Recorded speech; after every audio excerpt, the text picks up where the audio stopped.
Era of Ruin, the final book of the Siege of Terra series, is finally out, and this is action-packed with new lore. I actually want to talk about just one of the stories in today's video, and that, for me, is my favourite story a part of this, and it's The Carrion Lord of the Imperium by Aaron Dembski-Bowden. It's a Custodes-themed story where you see through the eyes of the Custodes from the birth of the Imperium all the way until the Emperor put on the Golden Throne, and Guilliman taking command as Lord Commander. And I have to say, there's some spicy things said about Guilliman in this short story. So let's jump in, let's talk about it, and let's go through it all. Of course, this video is going to contain spoilers, so if you're currently reading Era of Ruin and you don't want to be spoiled, if you want to read it and don't want to be spoiled, then please leave the video now. This is your first and only spoiler warning. So as I mentioned, this takes place from the point of view of the Custodes, and we see different events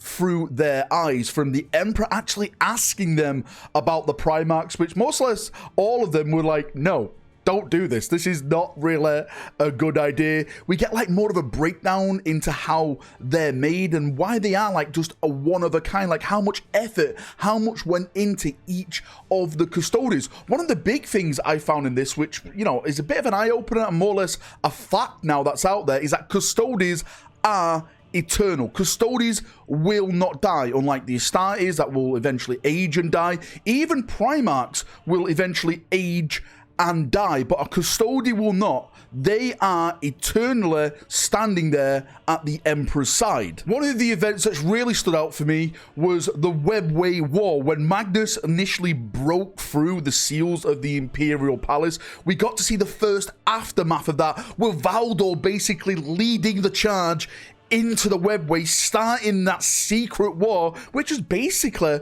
the most important war of the Horus Heresy that not a lot of people knew about. Even Primarchs didn't know about. So to see the start of that, to see the declaration of that war, the Custodes marching in, was a pretty big eye-opener. It was really, really awesome to see something like that that we all know about. But the start of it, the first initial march into that realm of the Webway, absolutely 10 out of 10, top tier from Aaron. And one of the core things inside of this short story is basically their view on the Primarchs. Now, as I mentioned, it takes place from multiple perspectives. You had that little Webway segment, you had Guilliman, Lord Commander, which we'll get onto in a second. But one of the big ones is the Emperor actually approaching the Custodians and asking on their advice about making the Primarchs. So it sets up in this short story that even though there's 10,000 Custodians, the Emperor also keeps a close council of around 300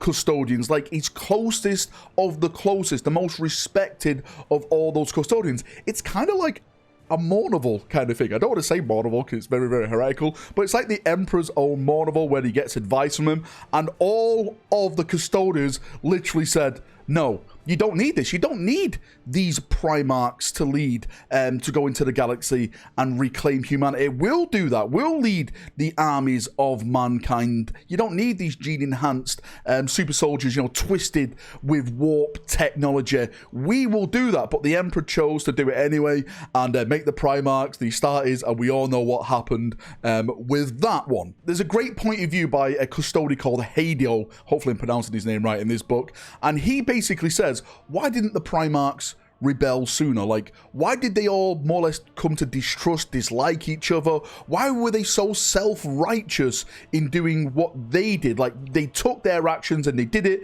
No one could stop them from what they were doing. They saw their goal as the only goal, the right goal. And he basically just summarizes, because they are literally all different versions of the Emperor of mankind. They're mini versions of the Emperor, so they're all self-righteous in their acts, like their Emperor is, right? He basically asked the Custodes, should we do this? They all said no, and the Emperor did it anyway, because in fact the Primarchs are just mini versions of the Emperor. It's a great little like twist and like ironic thing, like the Primarchs themselves are just, you know, ruined in themselves because they're just mini versions of the Emperor. So no matter what they do, they always see things as the right thing to do, just like the Emperor does. I love it. And then towards the end of the short story, we get the final point of view, and it's all about the Emperor who is now on the Golden Throne, and it's Guilliman taking over as Lord Commander. And I have to read the quote because it's so brutal. They were ready to take down Guilliman. They were ready to kill Guilliman, the Lord Commander of the Imperium. It's absolutely brilliant. So this is all from the point of view of a custodian called Diocletian, who is one of the big custodians at this time. And it states, Dio is ready to kill Rebuta Guilliman.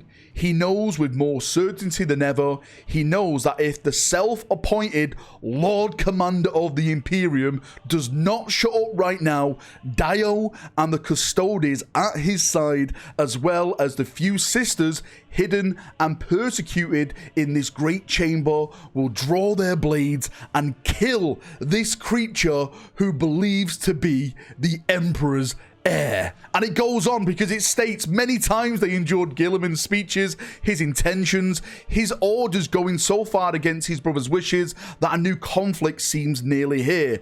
A war of which Guilliman's vision of the Imperium would be the culprit. And this is when it really gets blown out of proportion now, because Guilliman basically is like, Diocletian, can you hear me?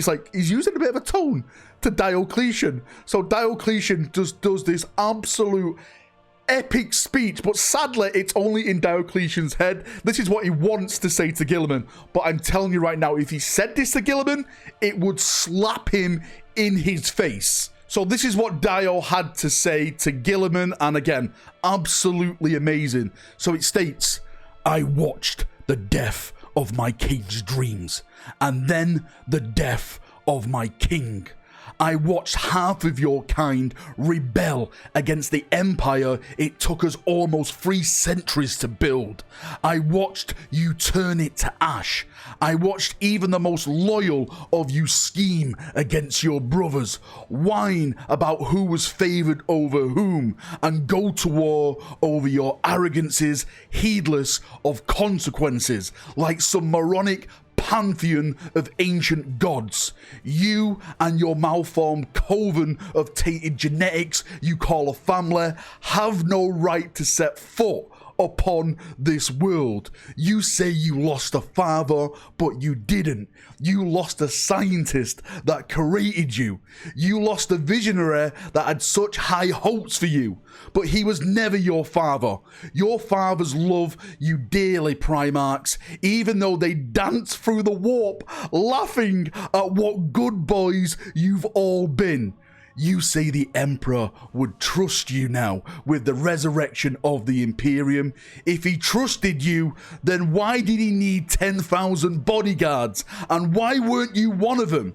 Why weren't you called upon to defend the webway? Why did he entrust the most vital task to his true chosen? Why, whenever he related the truth of the galaxy, was it never to his sons that he told? Oh my holy Emperor Dio. Mate, what an absolute comeback to Guilliman. And to be fair, Dio's right.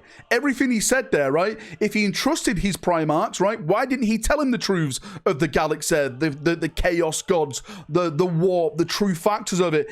Did the Emperor really trust the Primarchs that deeply? There's a massive debate about this. Maybe the Primarchs are a little bit jealous. Sorry, maybe the Custodes, not the Primarchs. Maybe the Custodes are a little bit jealous of the Primarchs because, you know, they are literally so-called the Emperor's sons in air quotes right there. I don't know, but it's a great retort from Dio, and it gets even better because once Dio says that in his mind, because he doesn't say it out to him, I wish he did say it out to him, he literally leaves the chamber then with Guilliman, and Kyrea, who is basically a sister of silence at his side, walks out with Dio, and she gives him some, like, you know, I forgot what it's called now. Finger marks, what it's called. I'm so sorry.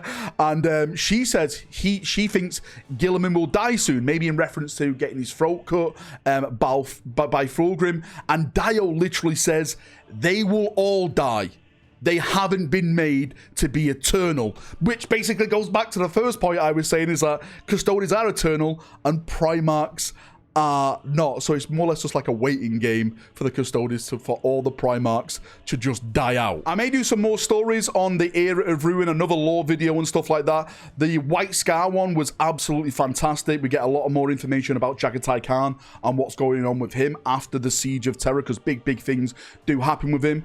In all, this book, Era of Ruin, I'd probably give it a strong 8 out of 10. There's some short stories in there which were just like kind of meh short stories, but there's some of them like this one and some other ones out there which were like, I need to listen to that again, I need to go over that again. That was just absolutely bloody epic. So yeah, I definitely recommend it. Go out and get it on Audible or an ebook if you want to read it and stuff like that. It's out right now and you can pick it up over on Black Library or, you know, over on Amazon, etc. If you've got any thoughts, feedback, anything that I spoke about today, how do you take the Primarchs looking sorry, I keep calling them Primarchs, the Custodes looking at the Primarchs? Do you think that they should have never made the Primarchs? It should have been the Custodes that led the Imperial armies into the galaxy. That is a kind of a spicy take from the Custodes. Or is it just being the Custodes being a bunch of butthurt babies and they just want all the Emperor's love to themselves? Post it down below and we can have a nice little chinwag down there as we always do. See you now, have a great day, and bye-bye.